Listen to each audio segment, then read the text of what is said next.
O engenheiro raciocina como se percorresse uma linha reta. O método cartesiano idealizado por René Descartes não permite uma terceira opção além do certo e errado, do sim e do não. Nas idas e vindas de nossas vidas, a engenharia estrutural está presente no modo como vivemos e nos impõe a obrigatoriedade de cumprimento a procedimentos de cálculo rigorosos que não permitem improvisos. Na busca por qualidade de vida, que envolve a geração de energia, saneamento básico, construção de rodovias e habitações, os elementos estruturais que nos cercam resistem às tensões atuantes e se deformam. A transferência de carga sob ação gravitacional passa despercebida e nem sempre é bem-sucedida. Estruturas com falhas de projeto ou de execução podem causar acidentes estruturais e isso é fruto de omissão, imperícia e negligência. Para que as estruturas de concreto funcionem como previsto em projeto, é preciso conhecimento e controle de suas propriedades. Essas características dependem de planejamento e cuidados na sua execução. O planejamento consiste na definição de propriedades, realização de ensaios de qualidade dos materiais disponíveis, metodologia racional para a definição de proporções adequadas entre o aglomerante hidráulico e os agregados, e ainda a operação e o controle dos equipamentos utilizados na mistura, transporte, adensamento e cura. O objetivo na produção do concreto é obter um material sólido, compacto, de elevada resistência e com poucos vazios. Para que as especificações do projeto estrutural sejam atendidas durante a construção, é preciso um profundo conhecimento das propriedades do concreto no estado fresco, cujas características são definidas pela trabalhabilidade, homogeneidade, pega, adensamento e cura. Já no estado endurecido, a qualidade do material será oferida através da resistência à compressão, resistência à tração e durabilidade. A consistência corresponde à maior ou menor capacidade que o concreto fresco apresenta em se deformar. Está relacionada ao processo de transporte, lançamento e adensamento. Varia em geral com a quantidade de água empregada, a granulometria dos agregados e pela presença de produtos químicos específicos. Concretos com menor consistência devem ser empregados em elementos com alta taxa de armadura, pois apresentam maior dificuldade de adensamento. Não havendo grande quantidade de aço, recomenda-se produzir concretos com maior consistência e, em princípio, com menor quantidade de água. Uma maneira de medir a consistência do concreto se dá por meio do abatimento de uma quantidade de massa de concreto após a retirada de um molde metálico normalizado, de forma troncocônica e denominado cone de Abrams, em reconhecimento às pesquisas de Duff Andrew Abrams, professor do Instituto Lewis, Illinois, Estados Unidos, onde se graduou em 1905 e foi presidente do American Concrete Institute entre 1930 e 1931.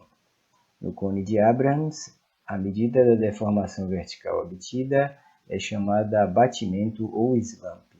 A determinação da consistência através do slump test é regulamentada pela ABNT NBR 7223. Um concreto com slump alto é geralmente fácil de ser lançado e adensado, portanto, considerado de boa trabalhabilidade. O conceito de trabalhabilidade está relacionado à maneira de efetuar o adensamento. A trabalhabilidade, assim como a consistência, depende da granulometria dos materiais sólidos, da incorporação de aditivos e da relação água-cimento. O adensamento é obtido por meio da aplicação de energia mecânica ao concreto. Consiste basicamente na separação dos diversos compostos para depois misturá-los, evitando-se a formação de bolhas de ar, vazios e segregação dos materiais. O adensamento deve fazer com que o concreto preencha todos os recantos das formas.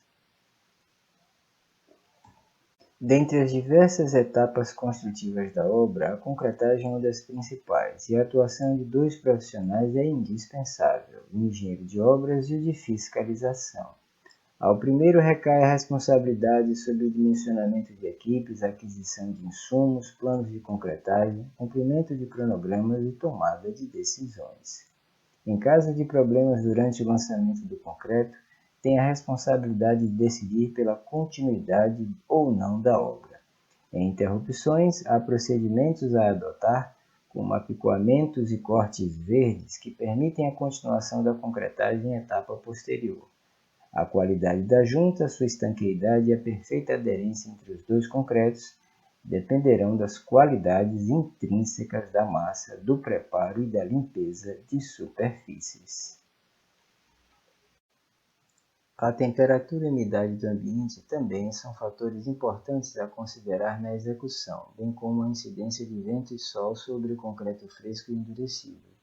O endurecimento do concreto começa poucas horas após sua produção, e o período entre o início do endurecimento até ele atingir uma situação que possa ser desformado, mesmo sem ter atingido a resistência total, é chamado de pega.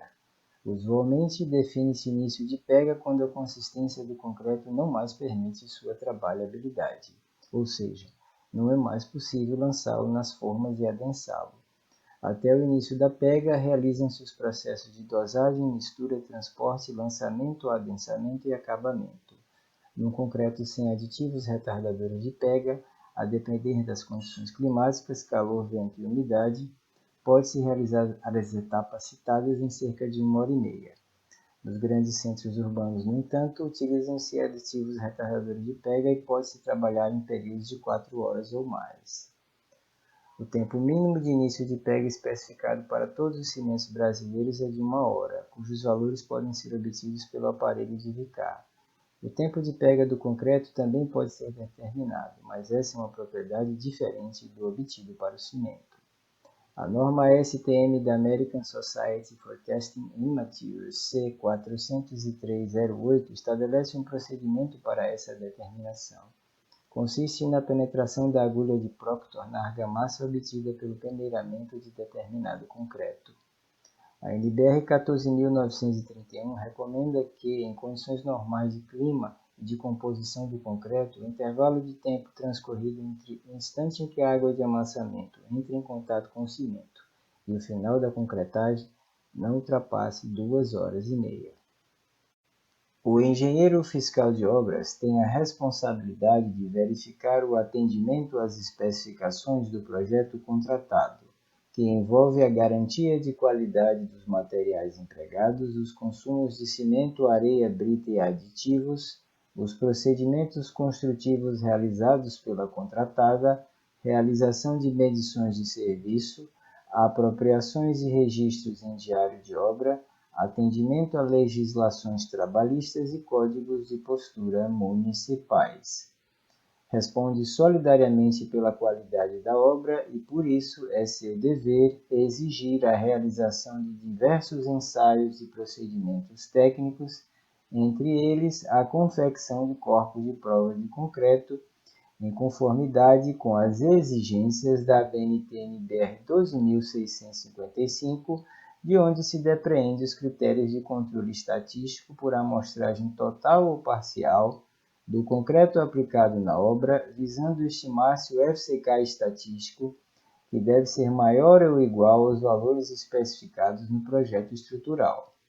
Na hipótese de não conformidades, deverá ser feita uma verificação do projeto para determinar se a parte da estrutura executada com esse lote pode ser aceita, levando-se em consideração os valores obtidos nos ensaios de rompimento de corpos de prova.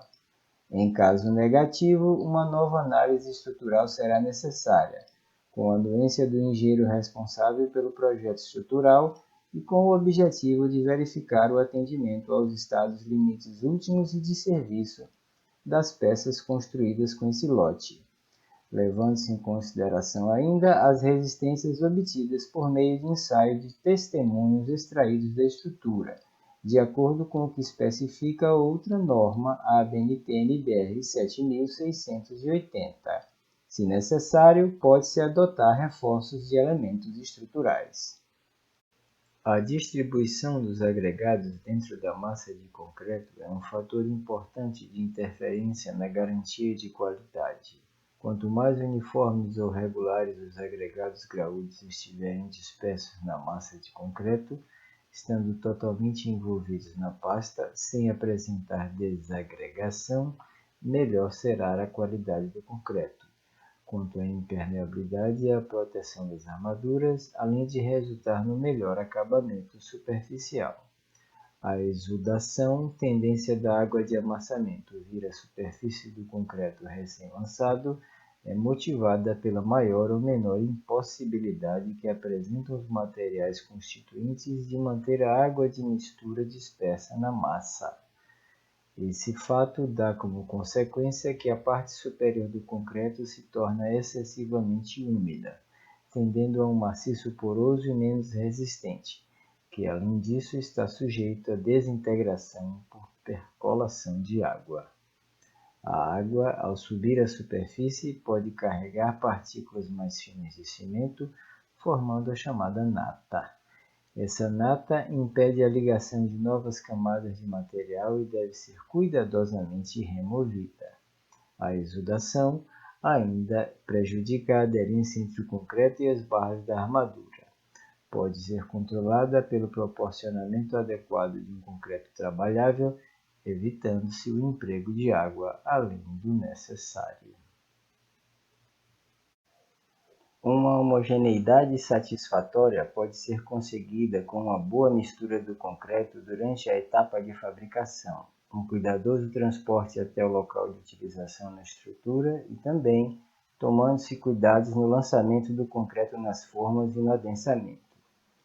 O adensamento do concreto é uma das etapas mais importantes na produção das estruturas e interfere sensivelmente nas características e propriedades finais do produto. O adensamento para obras de médio e grande porte é feito por meio da aplicação de energia mecânica ao concreto, cujo processo mais simples e usual é a vibração mecânica, obtida pela imersão de vibradores na massa de concreto. Os cuidados que se deve ter no transporte, lançamento e adensamento do concreto estão definidos na BNT NBR 14.931, que trata da execução das construções confeccionadas com este material de construção.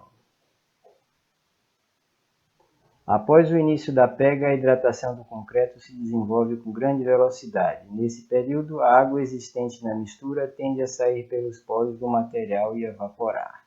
Essa evaporação pode comprometer as reações de hidratação do cimento, fazendo com que o concreto sofra uma diminuição de volume maior que o usual. Essa retração é parcialmente impedida pelas formas e armaduras, gerando tensões de tração que não podem ser resistidas pelo concreto, principalmente por causa da pouca idade, causando fissuras que podem comprometer a resistência final que deveria ser atingida. É necessário adotar medidas que evitem a evaporação precoce ou até mesmo fornecer água ao concreto, de modo a conservar a umidade necessária para as reações de hidratação até que as propriedades esperadas sejam atingidas. Ao conjunto dessas medidas dá-se o nome de cura.